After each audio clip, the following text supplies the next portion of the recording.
Good evening. Thank you for coming. First, I will attempt to give you an overview of the designer's other multiple chapters and explorations. Ettore Sottsass was an architect, a designer, a painter, a critic, a photographer, a sculptor, and he was above all a pioneer throughout his life. He was opposed to rationalism and with great humor always advocated for an emotional experience of the object. He was born in 1917 in Innsbruck and grew up in Trento in the Dolomite. His father was an architect, a former student of the Austrian architect Otto Wagner, and therefore his childhood was spent between two important influences.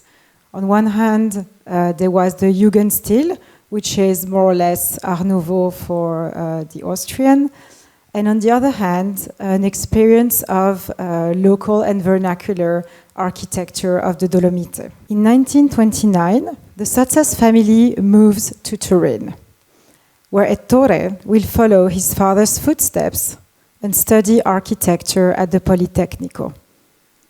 The dominant aesthetic then is, of course, modern rationalism promoted by the fascist ideologies. But during these years, Sottsass will make some absolutely decisive encounters of people that will change his life and open his mind to new horizons. One of them is the Yugoslavian abstract artist Luigi Spazapan.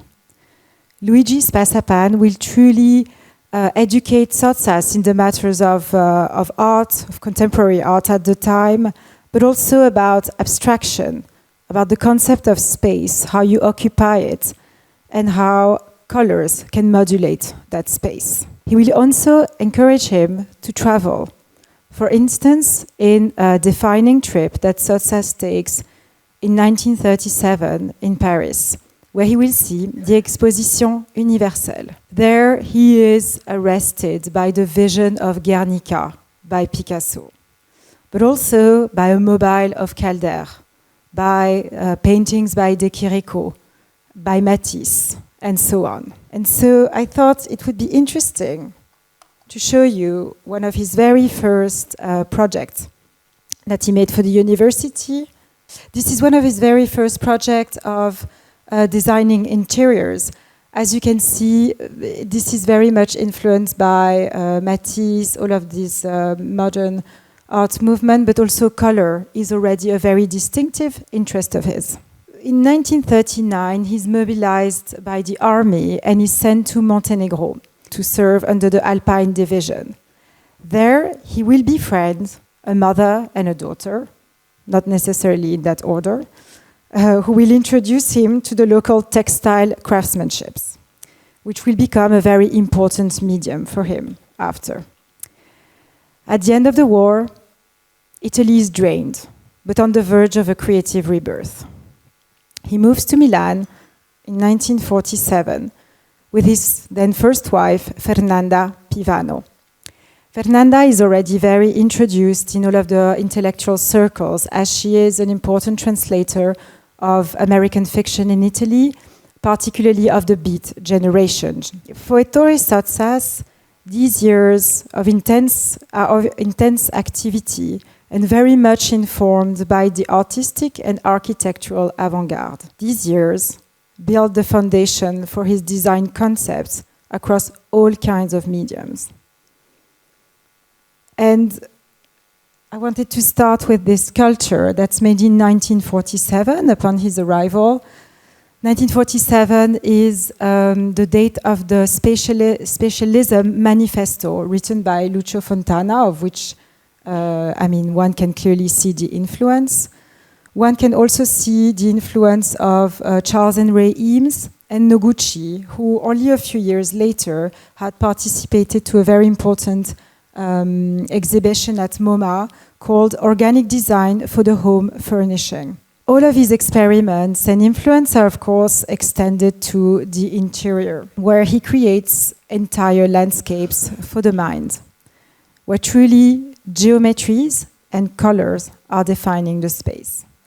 So this, sorry, I wanted to show you this modellini, just to show you that spatialism concepts are also applied on objects. And here is a lamp that he designed for Arredo Luce.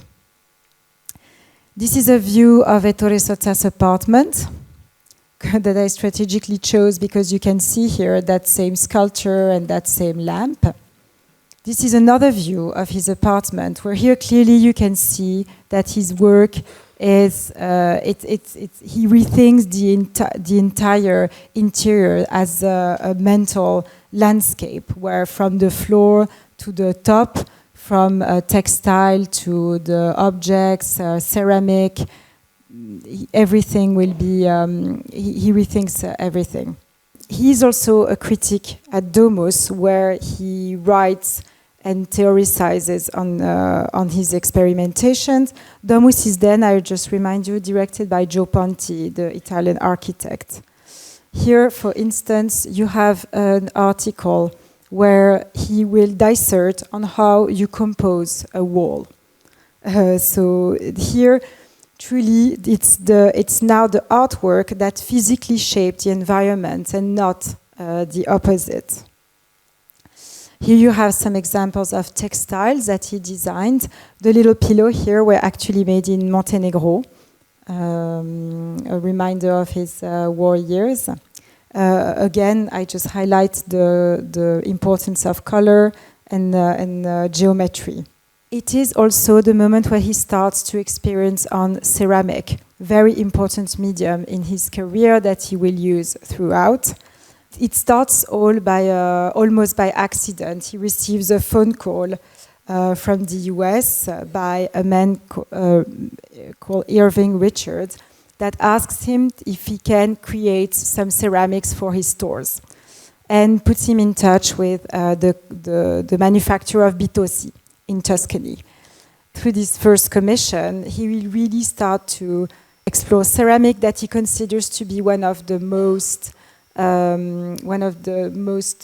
primary gesture that one can make. I chose this ceramic in particular. It's called ceramiche di lava, so made of lava. It's not exactly made of lava, but of clay and crushed fire clay. Here it's obvious how much he experiments on the surface. On very smooth and round angles, you'll see he tries to create a porous impression that's contrasted with the use of color. It is a time where he's also named artistic director of many different companies. One of them is Poltronova, with which he will be able to experiment freely on furniture. This is a famous example from 1965. It's called the Barbarella, and it's a writing desk. It actually opens, and you can see again the use of different colors, very different structure than what was traditionally used.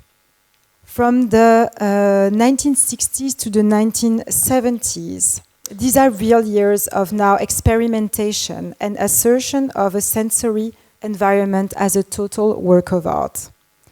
In 1961, Sottsass will make his first trip to India, which will be, of course, an ecstatic discovery of the culture, of the use of color, the different shape, but also a true confirmation of his idea on the emotional charge and the symbolic function of objects. Upon his return in Milan, he's diagnosed with a very dangerous nephrosis, a kidney problem that will force him to relocate for several months to the Palo Alto clinic. He has an experimental treatment, and this treatment is mostly composed of cortisone. You might know that cortisone has as a side effect the fact that being overly excited and prevents you from sleeping. So Sottsass is in Palo Alto, he can't move, he's in his bed, he can't sleep. So he writes, he draws, he reads, he listens to the television and the American radio that are filled with American references that will come to inhabit his work. And as you might have guessed, he fully recovers. And then even at the end of his American stay, he makes a trip to San Francisco, where he will be able to meet most of the Beat Generation writers, thanks to his wife. Back in Milan, he creates the Ceramiche delle Tenebre, which literally means the ceramics of the shadow, of the darkness, rather. And here the influences are visible. Of course, you have India, but also the fact that he has just been spending months and months living during the night. Working on ceramics will actually lead to an increasingly monumental use.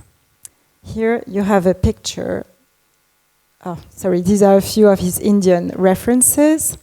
Here you have a picture of an important exhibition held by the Galleria Sperone entitled Menhir, Ziggurat, Stupas, Hydrant and Gas Pumps. There it's the totemic, all of the influences from the US and India are again reunited. In parallel, he's also develops with Albert Laminati a series called the Super Box, which are like small domestic architecture, but with extremely bright colors that can only remind of the American advertisement, films, comics. And it all comes together during an important exhibition held at the National Museum of Stockholm, curated by Pontus Sultan in 1967. The exhibition is called Landscape for a New Planet. And it presents itself, as you can see on the left, as a series of religious temples and altars, which are described as altars and temples where sacrifices are offered without hope for a missed destiny. Some of the names of these temples, I will give you a few examples because there were many, but you have an altar for the sacrifice of my solitude before it is profaned by the machination of politics. The Chinese chamber, a multidimensional tomb to bury patriotic gymnastic displays. These sarcastic names give you pointers regarding the political dimension of Sottsass' work. In fact, the anecdote is that the Italian government will last minute take back their sponsorship of the exhibition. This is a close-up that I took at the exhibition held at the Pompidou a couple of years ago when they recreated this monumental altar. Just think of the ceramic, the kiln that you needed to create all of these different elements. In 1972, the MoMA organizes an exhibition entitled Italy, the New Domestic Landscape, where all the radical design movements and contemporary Italian architects are invited to contribute and show their work. For this exhibition, Sottsass will create, with the Japanese illustrator Tateishi Tiger, a curious dystopian installation, almost making a counterpoint to his previous work. This is called Project for a Microenvironment. It resumes a human habitat to a simple and modular succession of fiberglass boxes without any sensorial elements this time. Again, you can see, if you want, in filigrane, the political comment. The 1980s are, of course, the era of Memphis, which is probably what he was most known for after. Memphis is a movement founded by Sottsass. Here is the iconic picture of the founding members. This movement, whose unconventional approach promotes a further version of a sensorial environment and a self-proclaimed new international style. Here, there are no more social references or connotation. All materials are mixed, laminated, which is really plastic, marble, wood. There's no more hierarchy. There's a total deconstruction of the functionality. Here, both of this, what I will call cabinet, but really can be many things. They don't even have any more axes. There's no more front, there's no more back. The idea was really to create a global language. Ettore will leave the group in 1985 and fully dedicate himself to his architecture firm, Sottsass Associati, that he had founded in parallel in 1980 under the impulse of a young, barely graduated Marco Zannini, Aldo Civic, and Matteo Ton. And the 90s are going to be a moment mostly dedicated to important private and public architectural commissions. Most of them I can't show to you because they still are in private hands, but I can mention some names that might ring a bell. For instance, the French collector Jean Pigozzi, who will commission La Villa Doran, his apartment in Paris, and then the one in New York. Also Bruno Bischofberger for his Swiss residence. He also created institutional complexes in Japan, in Malaysia, amongst others. It is in that context that Sottsass meets the collector Ernest Moormans, who will then become his gallerist and partner. For him, he will create first a fantastic house here in Belgium, in Lanaken, that I can show you because it was published in Domus. This house is creating really revolves around Moorman's passion for birds. Ernest and Sottsass will become associates in 1994. And for the next 13 years of his life, the designer will continue with relentless creativity and imagination to reinvent archetypes of furniture and the role of the sensorial impulse. They will be exhibited all at Friedman Benda, New York in 2007, only a few months before Ettore Sottsass passed away. And I end now strategically on a vision of a corridor of glass that allows me to pass the microphone to Cristina. I'm here because in 2017 I've collaborated at an exhibition in Venice in the Stanze del Vetro. That is this foundation that is now specialized just on glass. And we organize this exhibition on Ettore Sottsass. Also, I have to say that there is a little personal reason, because when I was a baby in the 90s, I had a fellowship in a museum. It was the Art Museum in Italy. It was at the time the only contemporary art museum with an important archive. And Ettore Sottsass Jr. decided to donate the archive of his father, Ettore Sottsass the Senior, as because the museum was in Trento, and he grew up in Trento, and also is still a very serious museum. And so I remember that my first job was to dealing with these papers, letters, and photos about Sottsass' father, and sometimes from Milano he came just to check the work, and everything was fine. It was always so sweet, and in Italian we said "a signore," because he was always bringing a little box of chocolate for his ragazze, that it was the girls that were working to the archive of the father. So when the curator of the exhibition in Venice, Luca Massimo Barbero, involved me in the organization, was really happy. Also because I think that Ettore Sottsass was for sure a genius, but although in the glass, for sure, he made a revolution that I would like to show you this tonight.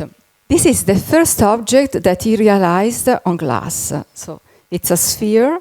It's a classical Murano object, a blow vase, on what is said in a very snobby way to say. Said that they asked me to create something, and I've exactly the words. The words of Sottsass is, they asked me to make a glass. And I remember that they were then making balls with a Scottish design. Allora, it's true that is a very classical object. What he calls Scottish design, it's in reality an extremely complex technique called filigree, and although this kind of filigree that is like a net is called reticello technically.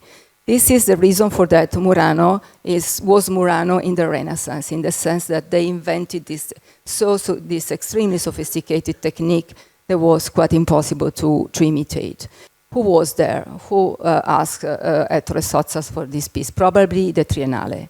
He was already working for the Triennale, so the most important exhibition in Italy on architecture and design. So this was the first contact with Murano, and the result is quite classic. In any case, it's a piece that he has presented in the Triennale in 1947.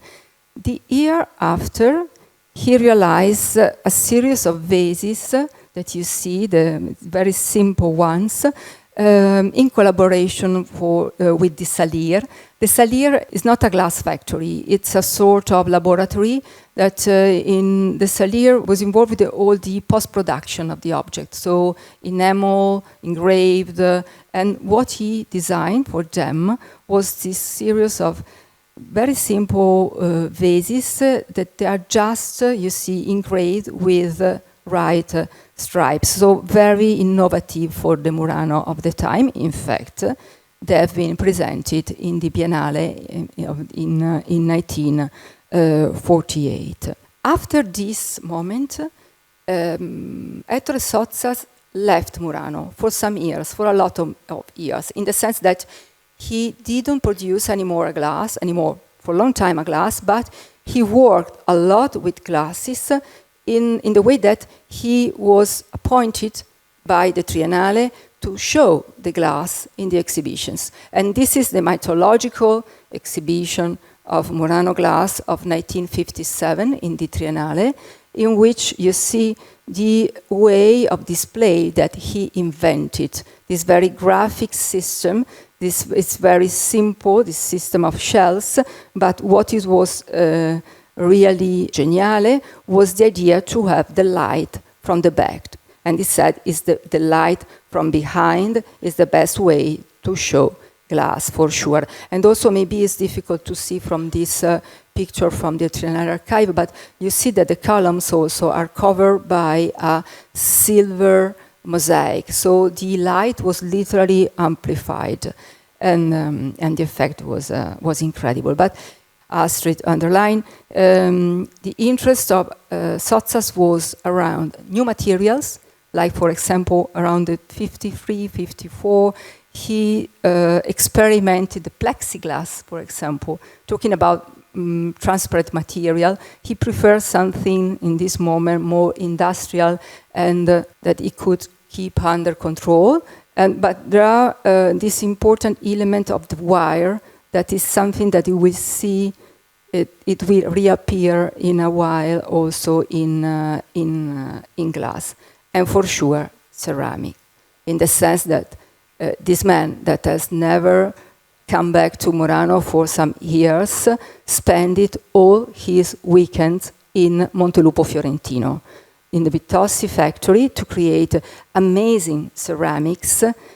What he did, he took ceramic as material outside the boundaries of the decorative art. He never thought about ceramic as a material to realize a decorative object, for example, but sculpture. And this is the clear example of this mythological exhibition in the Sperone Gallery, in which I think that also they had a lot of fun. And this is clear for all the pictures that have been published in Domus.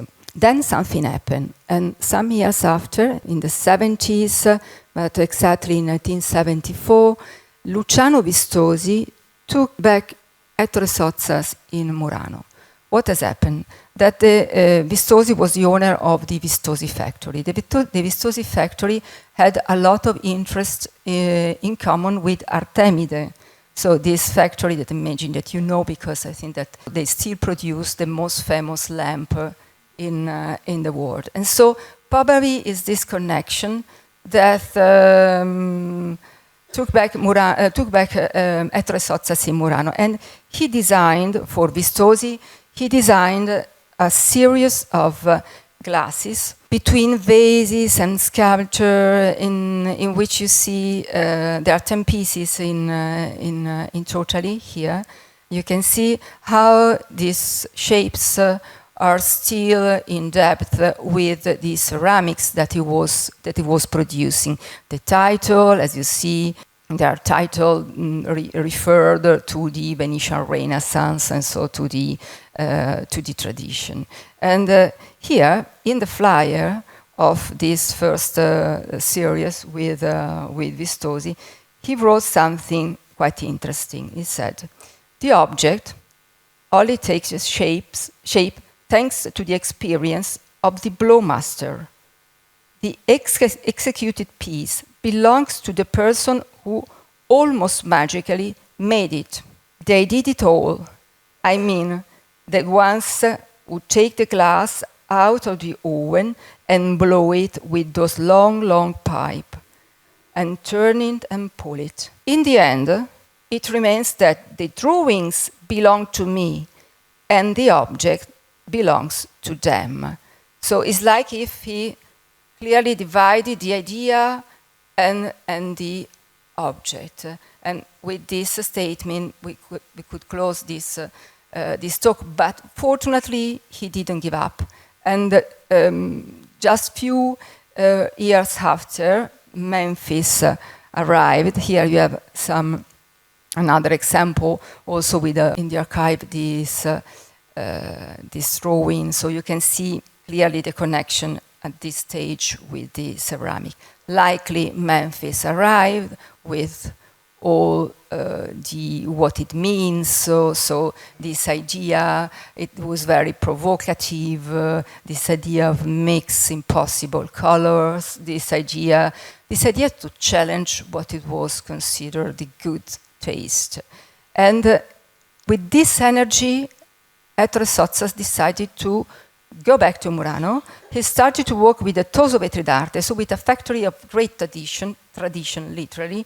And he, in 2 years, between the first series was 1982, then 1983 immediately, a second one always designed with Marco Zanini. And in, you see here, it's very Memphis in the sense that it's very far from everything we were used to see in the Murano production. So they're very brave, these impossible colors all together, but also, and what is incredible, this is a picture of the exhibition on the 2017.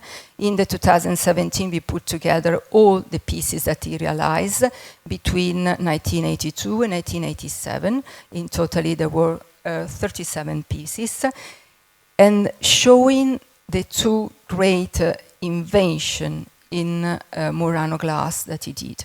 The first, he employed chemical glue. He forced, literally, the blow masters to use it. Nobody agreed to this, because in the Venetian tradition, you have different colors, but in this way, I mean that all the different elements are glued together just by the heat of the fire. So the idea of the glue is because Ettore Sottsass realized in 1980 a series of classes for Fontanarte, Milano, but this is another story in the sense that Fontanarte was producing industrial glass, so they were in another mind. So finally, they accepted to use glue and also to hang some part of the objects by wire. I left a lot of drawings because Ettore Sottsass was a great drawer, also because he has been formed as a painter, and also in the exhibition we had a lot of gorgeous drawings. You see here. Of course, they are not technical drawings, because the technical drawing that the factory employs, of course, then is destroyed by the heat, by the fire in general. Here are two pieces in the exhibitions. You see now it's half empty because I've taken you a lot of pictures of the making of the exhibition. Here You see that he has hanged the different elements by wire.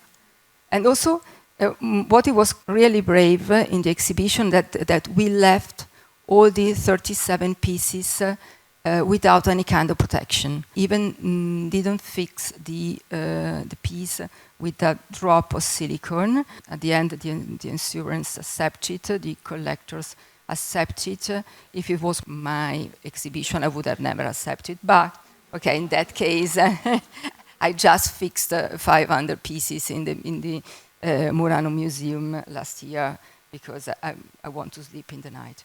Then there is a click, in the sense that it's clear that Ettore Sottsass discovered Murano. And of course, the noblesse of Murano was Venini.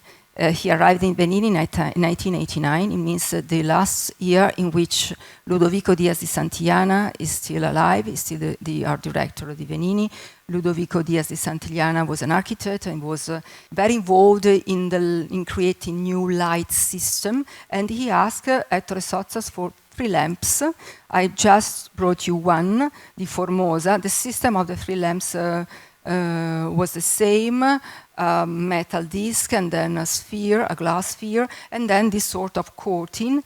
And that is say that this Formosa is the most complex one because the shape of these canes that are undulating and this sort of flower that finish it. And for Venini, some very few years after, he designed these 2 vases that I imagine that you have seen because they are still in production and because they had a great success. So they are still in production, they're still in the Venini windows, and they are very Venini. This is Sottsass for sure, but it's a Sottsass with this very teeny, perfect glass that is typical of Venini, and also the colors. They are too sophisticated vase. I think that you clearly see the difference between Memphis and these pieces of the 90s. Of course, also the taste in general is different. Oman and Yemen, the title are interesting because we start to get in this world of Sottsass that has always been inspired, although when he started to travel more, inspired by the East, by the far cultures, and Oman and Yemen, in this case, they are the name of 2 nations of the Arabic Peninsula. And this is a great moment. It's the moment always in this 94. It's the first project for the Bischofberger Gallery. Bischofberger asked him for 8 sculptures. We cannot even call them vases, and 3 lamps. We are still in this world of sort of mystical inspiration. Here you see the drawings. Imagine that they are also quite big in terms of size. Magnifici, really beautiful, and a piece, Cosmogonia, that is, you see a piece realized. Albero del sottosuolo, this underground tree. So maybe I cannot explain you the technique piece by piece, but I can assure you that it's diabolical. It's really difficult to create a piece like this. It means all the trees, for example, all the arms of the tree that are fixed with this portion of latimo glass and then this sphere on the top. So he needed always the best maestro in Venice.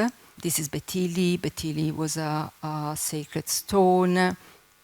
Here you see 3 pieces in the exhibition. You see also this, the first one that is called The Sun, is this very warm point of glass. You arrive to at this point when you have a golden leaf inside the glass material. So technically, there are really some miracles. This was probably was my preferred one. This Sacred Asparagus is the title, because it's underlined also this great sense of irony of Ettore Sottsass. And the year after, as Moormans arrived in the life of Ettore Sottsass, and he asked for a new series called Big and Small Work. You see, they are totally different in the sense we have here we have abandoned the round shape of the Bischofberger series, and the game is here between the contrast between materials, because the bases are marbles, and the other geometrical elements are glass. And they are also in this case they worked with Benini, and I have to say that for admission of Ettore Sottsass himself, that at this point is 78, in a letter to Moormans, he admitted that this is the point of maturity for him in the glass. He said, in this show, the show that presented the big and small work, my designs are a kind of final collection of projects, fragments, thoughts, emotions, and curiosity about everything, which today we call research. So this piece, this series is capable to keep together what he had learned before in the world of glass. And also, it reminds me, because of course, although in the case of the first picture that I've shown you, you see how big was this base, something that Ettore Sottsass wrote some years before. He said, in my life, I've always tried to design objects that would stand still and somehow force a form of awareness of their presence, so much that I have had an idea of putting a base on everything. And in fact, also then also in this other series that is called Capricci, and then you will say the esercizi, the base is extremely important. This is a series that he realized for two galleries that they decided to work together for a while. That is Bischofberger and Marina Barovière, so Venetian one.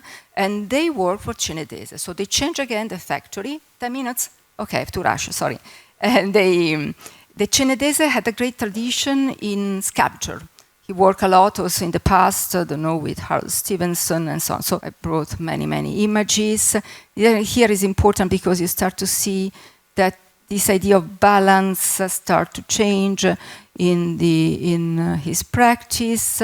I've taken a lot of images of the exhibition. One of the drawing of the Capriccio was published in on the cover of Domus with a long interview to Ettore Sottsass, that at that point has more than 80. Here you see the esercizi. The esercizi, the difference is because of the base. The base in this case is on marble, and the title each time the title takes from the kind of marble of the base.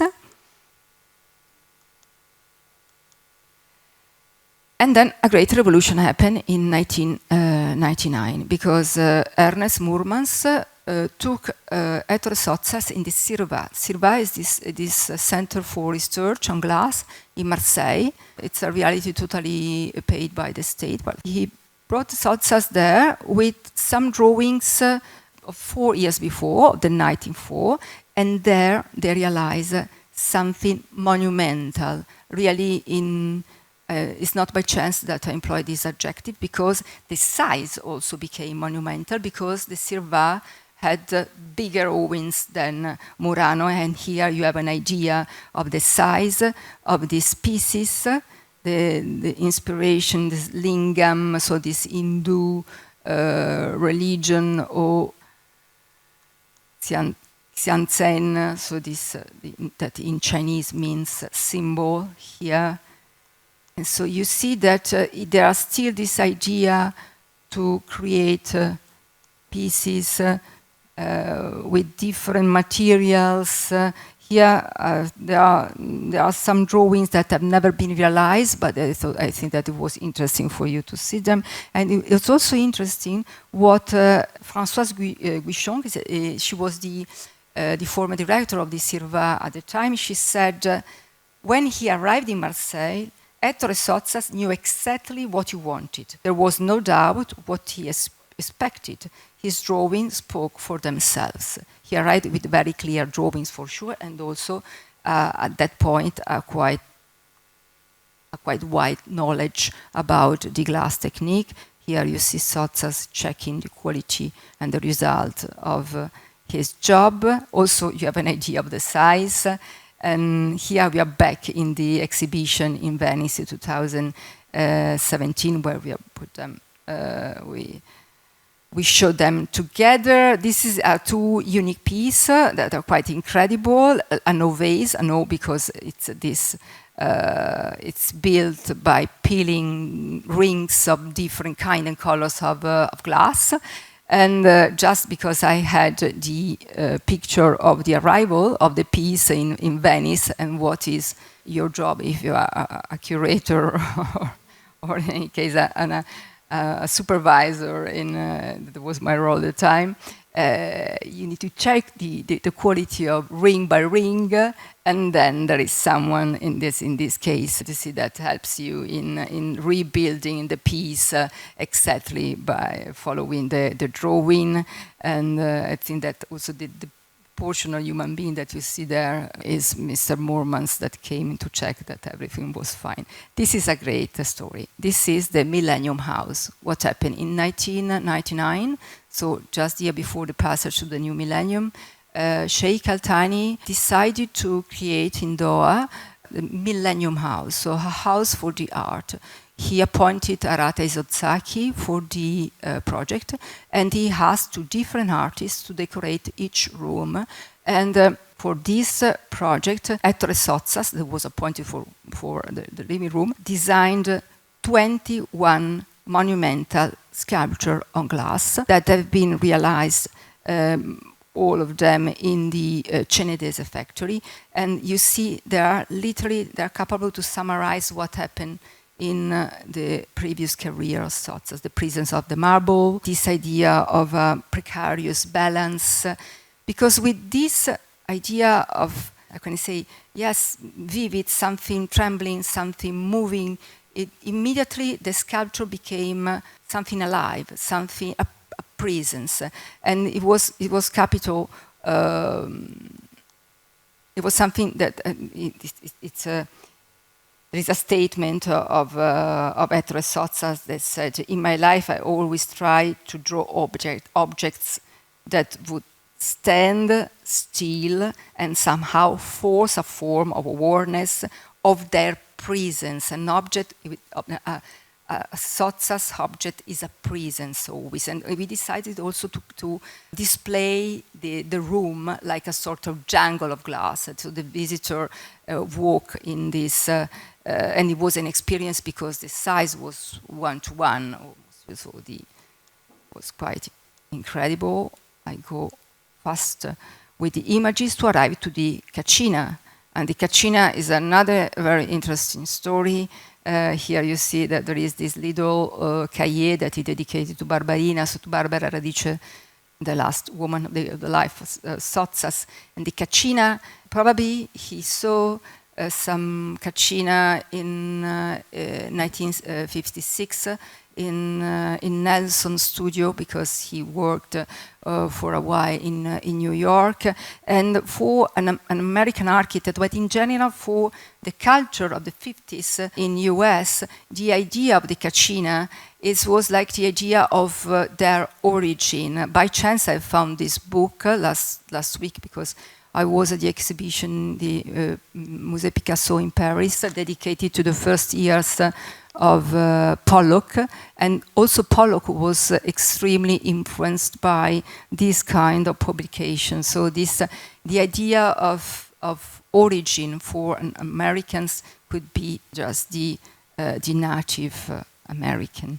And the Cascina, that is a series that was realized for Moormans Gallery. Moormans brought him back to Sirva and to this Totoro de Glass studio in Amsterdam. And for the first time, for these dolls, this sort of protecting idols, he employs also the corian as a new material.